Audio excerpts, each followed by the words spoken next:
And this is an exercise known as shoulder W's. All it is an external rotation of your shoulder and then a scapular retraction. So what I'm going to get is a resistance band. You can get one like this, a therapy band, or you can get a loop resistance band, and these will work just as well.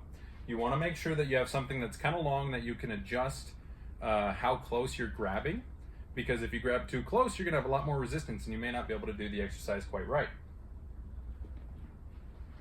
So what we're going to do is we're going to grab our band with an underhanded grip, and I'm going to keep my elbows on my sides. So notice how they stay really close. From this point, you can see that my hands are between my shoulder and my elbow level, and I want to make sure they stay that way. What you don't want to have happen is your arm extending out. The entire time my arm's going to maintain this bend. From this point, what I'm going to do is I'm going to open my hands and keep my elbows as close to my insides as possible and slowly come back in. I'd recommend that you come out and you hold it for, say, 3 counts, 1, 2, 3, and slowly back in until you lose your tension. So you can see all I'm doing right now is externally rotating a little bit through my shoulder.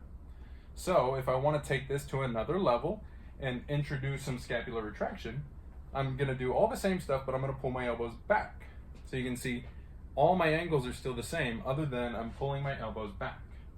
At this point, I'm going to open, and I'm going to squeeze my shoulder blades together and maybe even a little bit down, and think about squeezing a pencil between the muscles and shoulder blades.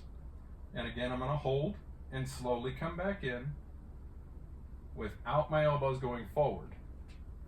So you can see I'm squeezing everything and keeping those elbows still. Now, if we want to combine the two, we certainly can. We can get your elbows forward. I'm going to loosen up on this because it's going to be a little bit tougher. I'm going to open, and then I'm going to squeeze hard and pull this band against my chest. So it looks something like this. Now I'm getting a bigger range of motion, and I'm getting both of these actions to happen at the same time. I would recommend starting with the first one and then separating and doing the other one as well. And once you get good at both of those, you can try putting both of them together for this full motion.